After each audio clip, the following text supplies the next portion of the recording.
Result पर आपका स्वागत है। हम आज चैप्टर नंबर 3A का जो क्वेश्चन नंबर 7 है उसको लाए हुए हैं, आपको एकदम बेसिक रूप से समझाएंगे। इसमें पूछा क्या गया है, जो आव्यूह दिए गए हैं आपका उसमें क्रम बताना है और उसमें कौन सा वर्ग आव्यूह है ये बताना है। वर्ग आव्यूह का मतलब यह कि जैसे 4 × 4 = 16 हो गया, ये किसका वर्ग है। जैसे 5 × 5 = 25 हो गया। ये सब उसके विषय में हमें बताना है कि कौन सा वर्ग आव्यूह है और कौन सा नहीं। ये कक्षा 12 डॉक्टर हर्षस्वरूप शर्मा का चैप्टर नंबर 3 आव्यूह का प्रश्नावली 3A का क्वेश्चन नंबर 7 है। 6 तक हमने सॉल्व कर लिया था, अब 7 को इसमें लाए हुए हैं। तो उम्मीद है कि अच्छे से ये आप लोगों को समझ में आएगा। बेसिक रूप से कुछ करना इसमें नहीं है, बस केवल क्रम करना है, क्रम लिखना है और कौन सा वर्ग आव्यूह है या नहीं है वही हमें काउंट करना है, बताना है। तो सबसे पहले हम क्रम बताने के लिए पंक्तियों की संख्या को काउंट करते हैं। तो पंक्तियाँ इसमें कितनी हैं? 3 हैं और स्तंभ कितने हैं? 2 हैं। तो ये 3 × 2 का मैट्रिक्स हुआ। लेकिन ये देखिए दोनों सेम नहीं है, इसलिए वर्ग आव्यूह ये नहीं है। क्या है? नहीं है। वर्ग आव्यूह ये नहीं है। इसके बाद इसमें देखिए, इसमें 3 पंक्तियां भी हैं, 3 पंक्तियां भी हैं और 3 स्तंभ भी हैं। इसमें 3 पंक्तियां भी हैं और 3 स्तंभ भी हैं। तो ये आपका क्रम क्या हो जाएगा? 3 × 3 का मल्टीपल हो जाएगा। तो ये आपका है, मतलब हाँ, क्या हाँ, वर्ग आव्यूह आपका है। उसके बाद तीसरा हम पता करेंगे कि ये हमारा किसका मल्टीपल है। देखिए पंक्तियों की संख्या 1 है लेकिन स्तंभों की संख्या कितनी है? 3 है। तो 1 × 3 का मैट्रिक्स हुआ सर, और ये आव्यूह नहीं है, मतलब वर्ग आव्यूह आपका नहीं है। उसके बाद इसमें काउंट करते हैं। इसमें पंक्तियों की संख्या कितनी है? पंक्तियों की संख्या 3 है, 3 लिख दिए। उसके बाद स्तंभों की संख्या 1, तो 3 × 1 का मल्टीपल हो गया और आपका वर्ग आव्यूह नहीं है। इसके बाद इसमें देख लेते हैं, इसमें 2 पंक्तियां और 2 स्तंभ हैं। तो आपका 2 × 2 का मैट्रिक्स भी हो गया। देखिए सेम है, सेम है ना। सेम होने के बाद आपका क्या हो जाएगा? वर्ग आव्यूह है, वर्ग आव्यूह है। तो वर्ग आव्यूह ये है, हाँ। और इसमें देख लीजिए पंक्तियों की संख्या 1 है लेकिन स्तंभों की संख्या कितनी है? 2 है। तो 1 × 2 का मैट्रिक्स है और नहीं है, मतलब वर्ग आव्यूह नहीं है। क्वेश्चन नंबर 7 में हमसे केवल यही पूछा था कि इसका क्रम कितना है। सबसे पहले पंक्तियों की संख्या को काउंट करते हैं। पंक्तियां हमारी श्रेणी में होती हैं। श्रेणी मतलब ऐसे स्तंभ में, जैसे ऐसे एकदम स्तंभ सीधा सीधा, ये स्तंभ हो जाएगा। श्रेणी एकदम ये जान लो अर्थमेटिक प्रोग्रेशन कक्षा 10 का जो है एकदम सेम उसी के ऊपर बेस्ड है। ये श्रेणी देखिए, ये श्रेणी को काउंट कर लेंगे तो ये हमारा हो जाएगा। और क्रम सबसे पहले श्रेणी को, उसके बाद स्तंभ। तो ये आप लोग अच्छे से नोट कर लीजिए। बस केवल इस क्वेश्चन में यही हमसे पूछा था कि क्रम बताना है और वर्ग आव्यूह बताना है, ठीक है। फिर इसको हटाने के बाद हम क्वेश्चन नंबर 8 पर चलते हैं। नोट कर लीजिए। तो अब हम क्वेश्चन नंबर 8 को यहाँ लिख लिए हैं और क्वेश्चन नंबर 8 को कैसे सॉल्व करेंगे ये बताते हैं। इसमें क्या करना है? x, y और z का मान निकालना है। x, y, z का मान निकालना है। कैसे निकालेंगे? कंपेयर करके। इसमें 6 क्वेश्चंस दिए गए हैं पार्ट करके, A, B, C, D, E, F। पहले हम 2 क्वेश्चन को सॉल्व कर लेते हैं। कैसे सॉल्व करेंगे? कंपेयर करके। पहले का कंपेयर पहले वाले से। तो देखिए 2x + y = 10 है, समीकरण नंबर 1 मान लेते हैं। उसके बाद x - y बराबर, इसका कंपेयर इससे कर लेते हैं, -1 मान लिए, समीकरण नंबर 2। इनको अगर सॉल्व करेंगे, जोड़ने पर ये कट गया y, और ये देखिए जोड़ने पर क्या हो जाएगा? 3x हो जाएगा और ये 9 हो जाएगा। 3 से इसको काटेंगे तो 3 हो जाएगा, यानी x = 3 आ गया। यक्स का मान जब 3 आ गया, यक्स का मान उठा के रख दे रहे हैं समीकरण 2 में। तो देखिए यक्स - y = -1, समीकरण 2 है ये। तो रख दे रहे हैं 3 माइनस वाई बराबर -1, तो माइनस वाई बराबर -1 -3, तो -4 हो जाएगा। और माइनस वाई माइनस से माइनस गया तो y बराबर 4 आ गया। अब जब y बराबर 4 आ गया तो इसका मान हम कंपेयर करके निकाल लेते हैं, x माइनस जेड बराबर 2। तो देखिए x माइनस जेड बराबर 2 है यहाँ, तो x के जगह 3 रख दे रहे हैं, 3 माइनस जेड बराबर 2, तो माइनस जेड बराबर 2 -3, इसको माइनस कराएंगे तो -1 आएगा, माइनस जेड बराबर माइनस से माइनस गया, जेड बराबर 1 आ गया ना। तो ये सॉल्व हो गया। इसमें केवल x, y और z का मान हमसे पूछा था, हम कैसे निकाले हैं, कंपेयर करके निकाले हैं सर। कैसे निकाले हैं, कंपेयर करके। इसका कंपेयर पहले वाले से, इसका कंपेयर देखो दूसरे वाले से, इसका कंपेयर देखो इससे कर दिए हैं। अगर इसका भी कंपेयर करोगे तब भी इतना आएगा। दिखा दें, देखो अगर x का मान 3 रखोगे 3 रख दिए, प्लस y का मान कितना रखोगे 4 रखोगे, 4 3 7 हो गया, z का मान 1 रखोगे तो देखो इसका मान 8 आ रहा है। इसका मतलब हम क्वेश्चन सही किए हुए हैं। अब ऐसे ही ये आप कंपेयर कर लो, पहले वाले का कंपेयर पहले वाले से, दूसरे वाले का कंपेयर दूसरे से, तीसरे का कंपेयर तीसरे से। तो कर लीजिए, पहले दूसरे का कंपेयर कर लें, -x minus Y plus Z बराबर 2, ठीक, और x plus Y minus Z बराबर 3। देखिए 2 ठो जोड़ने पर कट जा रहा है, ठीक है, माइनस प्लस में, तो 2x बराबर 5, तो x बराबर 5/2, x बराबर 5/2 हो गया, ठीक है। अब देखिए x का मान आ गया, किसी भी अच्छा पहले और दूसरे को कंपेयर कर ले रहे हैं। देखिए पहले और दूसरे को कंपेयर कर लें, पहला क्या है -x plus Y plus Z, x minus Y plus Z, पहला 1 है और ये 2 है, ये कट गया, ये भी कट गया, 2z बराबर 3, तो z बराबर 3/2 आ गया। अब z का मान आ गया और x का मान आ गया, किसी भी समीकरण में आप रख दीजिए। ये आपका पहला समीकरण, देखिए ये पहला, ये दूसरा है, ये तीसरा है और ये आपका पहला है। बोलिए यही तो है ना, ये वाला पहला, इसको इससे कंपेयर करा दिए हैं, इसको इससे और इसको इससे कंपेयर करा दिए हैं। कंपेयर कराने के बाद इक्वेशन को हम सॉल्व किए हैं, चाहे एलिमिनेशन मेथड से करिए, चाहे सब्ट्रैक्ट वाले मेथड से करिए, चाहे जिस मेथड से करेंगे सब क्वेश्चंस वही आएगा आंसर, ठीक है। तो इसके बाद इन दोनों का मान किसी भी समीकरण में रख दे रहे हैं, तो समीकरण 1 में रख दे रहे हैं। समीकरण 1 क्या है, -x plus Y plus Z बराबर 1 है, तो -x का मान -5/2, फिर उसके बाद z का मान, y का मान सेम प्लस z का मान 3/2 बराबर 1। 5/2 में से 3/2 को घटाएंगे तो ये बड़ा है, तो y बराबर माइनस कितना आएगा 2/2, काटेंगे तो 1 आ जाएगा बराबर 1, तो y बराबर 1, ये माइनस है उधर जाएगा +1, तो ये 2 आ गया, तो y बराबर 2 आ गया। इसमें कुछ किए नहीं है, इसमें भी कंपेयर करके x, y और z का मान हमने निकाला है, ठीक है। तो इसको काउंट कर लीजिए, फिर हम इसके अगले वाले पार्ट्स पे चलते हैं। तो देखिए क्वेश्चन नंबर 8 का हम आगे वाला पार्ट्स लिख लिए हैं, यानी क्वेश्चन सी और क्वेश्चन डी को हमने लिख लिया है। क्वेश्चन सी में तो एकदम सरल है, कंपेयर करना है। 4 का कंपेयर y से कराएंगे तो y बराबर 4 आ गया, y बराबर 4 आंसर। 3 का कंपेयर z से कराएंगे तो z बराबर 3 आ गया, ये भी उत्तर हो गया।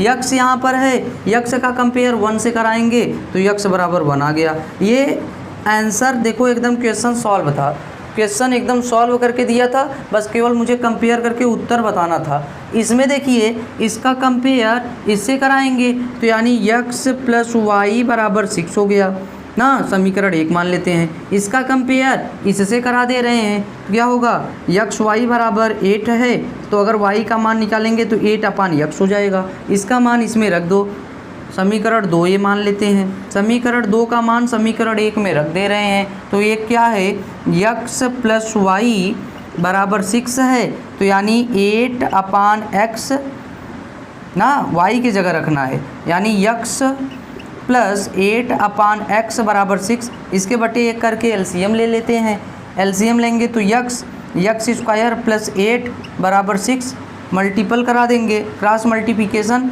तो यक्स स्क्वायर प्लस 8 बराबर 6x। यहाँ सॉल्व कर लेते हैं, क्या हो जाए -6x प्लस 8 बराबर 0। देखिए ये 6x इधर चला आया और ये 8 यहीं पर है, तो इसका फैक्टराइजेशन कैसे होगा, यक्स स्क्वायर माइनस ये स्ट्रक्चर है इसका, यानी मल्टीप्लाई कराने पर 8 आना चाहिए और जोड़ने पर ये वैल्यू, तो 4 + 2 हो जाएगा। तो x square minus 4x minus 2x plus 8 बराबर 0, तो 2 का पेयर बना लेंगे, तो यक्स कामन लिए तो यक्स -4 माइनस 2 कामन लिए तो यक्स -4 बराबर 0, यक्स -4 तो यक्स -4 हो जाएगा और यक्स -2 बराबर 0, तो यक्स -4 बराबर 0 तो यक्स बराबर 4 आ गया, और एक बार यक्स -2 बराबर 0 तो यक्स बराबर 2 आ गया, यानी यक्स के कितने वैल्यू आए, 2 वैल्यू आए। अगर यक्स का मान यहाँ रखेंगे तो मान देखो क्या आएगा, वाई का, यक्स का मान समीकरण 2 में रख दे रहे हैं, यहाँ रख दे रहे हैं। देखिए y बराबर 8/4 रखा, काटेंगे 2 आ जाएगा, यानी एक बार अगर y का मान मैंने 4 रखा, y बराबर 8/x का मान 4 रखा तो y का मान कितना आया, 2 आ गया, और एक बार x का मान 2 रख देते हैं, y बराबर 8/2 काटेंगे तो 4 आ जाएगा, तो यानी y बराबर 4 आ गया। एक बार जब 4 रखेंगे x का मान तो 2 आएगा, और एक बार जब 2 रखेंगे तो आपका 4 आएगा। उसके बाद ये दोनों मान आ गए हैं तो ये z वाला कंपेयर करके हम सीधा सीधा बता देंगे। देखिए यहाँ बता दे रहे हैं 5 + z बराबर 5 है, तो z बराबर 5 - 5 तो z बराबर 0, z बराबर कितना आ गया, सुन। तो कंपेयर करके इसमें भी बताना था, बस केवल ये फैक्टराइजेशन हो गया था। फैक्टराइजेशन का मतलब यह कि गुणनखंड हो गया था। कक्षा 10 में हमने गुणनखंड बड़े अच्छे ही तरीके से सीखा हुआ है, ठीक है। तो ये कंपेयर करके हमें क्या बताना था, यक्स और वाई और जेड का मान बताना था। तो इसको हम अच्छे से नोट कर लेते हैं, फिर हम अगले क्वेश्चन पे चलते हैं। इसका क्वेश्चन नंबर ई और एफ। तो क्वेश्चन नंबर ई और एफ को हमने नोट कर लिया है, उसके बाद इसमें भी कंपेयर करा देंगे। इसका कंपेयर 9 से, सेकंड वाले का कंपेयर 5 से, और थर्ड वाले का कंपेयर 7 से करा देते हैं। तो x + y + z बराबर 9 हो गया, समीकरण 1। x + z बराबर 5 हो गया, समीकरण 2। y + z बराबर 7 हो गया, समीकरण 3। समीकरण 1 और 2 को सॉल्व कर लेते हैं। समीकरण फर्स्ट व सेकंड से क्या हो जाएगा, x + y + z बराबर 9 और x + z बराबर 5 है। घटाने पर माइनस माइनस माइनस, घटाने पर ये कट जाएगा, ये भी कट जाएगा, यानी y बराबर, ये घटेगा तो 4 आ जाएगा, यानी y बराबर कितना आ गया, 4 आ गया। अगर y का मान उठा के किसी भी समीकरण इसमें रख दें, 3 में, y का मान समीकरण 3 में रखने पर, समीकरण 3 क्या है, y + z बराबर 7, y + z बराबर 7, y का मान कितना रखना है, 4, तो 4 + z बराबर 7, तो z बराबर 7 - 4, तो z बराबर 7 में से 4 को घटाएंगे तो कितना आएगा, 3 आएगा।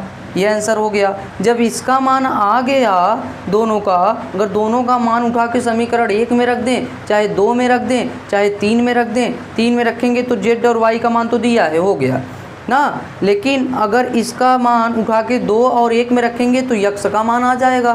तो देखो समीकरण 2 में रख दे रहे हैं, किसमें रख दे रहे हैं, समीकरण 2 से।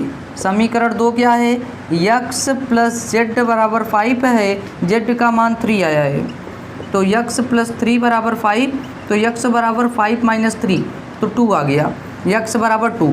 अब हम अगर उत्तर की जांच करें तो देखिए y का मान 4 आया, z का मान 3 आया, x का मान 2 आया। रखते हैं इस पहले वाली इक्वेशन में रखते हैं, क्या हमारा 9 आता है, तो देखो इसके जगह 2 रख देंगे, 2 + 4 कितना हो जाएगा 6 प्लस 3 9, यानी 9 बराबर 9, यानी हमारा इक्वेशन सही है। जो मतलब मान निकला हमारा ये सही है। उत्तर को जस्टिफाई भी कर सकते हैं आप।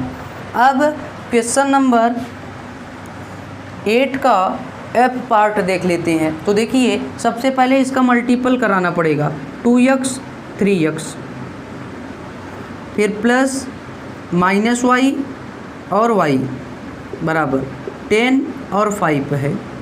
अब देखिए यहाँ प्लस लगा तो ऐड कराना है, 2x minus Y 3x plus Y बराबर 10 और 5 है। तो पहले वाले का कंपेयर पहले वाले से, दूसरे वाले का कंपेयर दूसरे से। तो 2x माइनस वाई बराबर 10 समीकरण नंबर 1, 3x प्लस वाई बराबर 5 समीकरण नंबर 2। तो इसको देखो जोड़ने पर कट जा रहा है ये, तो 5x बराबर 15, 5 से इसको काटेंगे तो 3 आ जाएगा, तो x बराबर 3। x का मान उठा के किसी भी समीकरण में रख दें। समीकरण 1 में x का मान रखने पर, x का मान रख लेते हैं। x का मान रखिए 2x माइनस वाई बराबर 10, 2 मल्टीप्लाई x का मान 3 माइनस वाई बराबर 10, तो 6 माइनस वाई बराबर 10, तो माइनस वाई बराबर 10 वहीं पर है, ये 6 प्लस है उधर जाएगा -6, तो ये आ गया 4, माइनस वाई बराबर 4, यानी y बराबर क्या हो जाएगा -4, y बराबर -4 आ गया। अगर हम उत्तर की जस्टिफाई करें, अगर करना चाहते हैं तो कर सकते हैं, क्योंकि देखिए x का मान 3 है, y का मान -4 है। तो यहाँ देखिए रखिए समीकरण 1 में 2 गुणे 3 6 हो गया, माइनस माइनस प्लस 4, यानी 6 प्लस 4 10 हो गया। यानी हमारा ये जो 10 दिया गया है ये सही है। तो ये क्वेश्चन आप लोगों को समझ में आया होगा। आप इसको लिख लीजिए अच्छे से, नोट्स बनाते रहिए भाई। इसके बाद इस चैप्टर का लास्ट सवाल क्वेश्चन नंबर 9, इसको देख लेते हैं। तो इसको नोट कर लीजिए। क्वेश्चन नंबर 9 को हमने नोट कर लिया है। इसमें भी find the value of A, B, C और डी का मान हमें निकालना है। तो इसमें भी कंपेयर करके निकालेंगे। a माइनस बी का कंपेयर -1 से करा देते हैं, यानी a माइनस बी बराबर -1 समीकरण नंबर 1। इसका कंपेयर इससे करा देते हैं, तो 2a प्लस सी बराबर 5 समीकरण नंबर 2 हो गया। इसका कंपेयर इससे करा देते हैं, तो 2a माइनस बी बराबर 0 समीकरण नंबर 3 हो गया। इसका कंपेयर भाई इससे करा देते हैं, तो 3c प्लस डी बराबर 13 समीकरण नंबर 4 आ गया। तो समीकरण फर्स्ट व थर्ड को सॉल्व कर लें तो आपका एक उत्तर आ जाएगा। तो देखिए समीकरण फर्स्ट व थर्ड से, फर्स्ट व थर्ड को क्या लिख लेंगे, a माइनस बी बराबर -1 और 2a माइनस बी बराबर 0। देखिए फर्स्ट ये है, थर्ड ये है, तो जोड़ने पर यानी घटाने पर, तो घटाने पर चिन्ह परिवर्तन होता है, प्लस हो जाएगा, ये माइनस, तो ये कट गया। देखिए ये कट गया, तो ये क्या आएगा -a बराबर -1, तो माइनस से माइनस गया, a बराबर 1 आ गया ना। a बराबर कितना आ गया 1 आ गया। a का मान किसी भी समीकरण में रख दीजिए। ये समीकरण 1 है, ये 3 है, तो रख दीजिए। a का मान समीकरण 1 में रख रहे हैं, a माइनस बी बराबर -1, 1 माइनस बी बराबर -1, तो माइनस बी बराबर -1, ये प्लस है उधर जाएगा, तो -2, माइनस से माइनस गया तो b बराबर 2 आ गया। b बराबर क्या आ गया 2 आ गया। a और b का मान हम काउंट कर चुके हैं, निकाल चुके हैं। अब c का मान चाहिए। c का मान निकालने के लिए हम समीकरण 2 में मान रख देते हैं। देखिए समीकरण 2 में b का, समीकरण 2 में a का मान रखने पर a का मान रख दो 2a प्लस सी बराबर 5 तो 2 मल्टीप्लाई ए का मान 1 है प्लस सी बराबर 5, तो सी बराबर 2 आएगा, 5 माइनस 2 हो जाएगा, तो सी बराबर 3 हो गया। अब सी का मान आ गया तो हम क्वेश्चन नंबर 4 में रख देंगे तो हमारा उत्तर निकल जाएगा डी बराबर। तो क्वेश्चन नंबर 4 में यानी इक्वेशन नंबर 4 में रख देते हैं तो 3c प्लस डी बराबर 13, तो 3 मल्टीप्लाई सी का मान 3 प्लस डी बराबर 13, तो डी बराबर 13, ये प्लस है देखो प्लस 9 है, प्लस 9 उधर जाएगा तो डी बराबर 13 माइनस 9, तो 4 आ गया। जब डी का मान आ गया, सी का मान आ गया, ए बी का और ए का सारा मान आ गया, तो ये क्वेश्चन हमारा सॉल्व हो गया। और इस चैप्टर का ये लास्ट क्वेश्चन था। तो उम्मीद है कि ये आप लोगों को क्वेश्चन समझ में आया होगा। अगर ये क्वेश्चन समझ में आया है तो आप लोग इस चैनल को लाइक व सब्सक्राइब कर दें, जिससे हम अगला वीडियो अपलोड करें तो आप लोगों को नोटिफिकेशन मिलता रहे।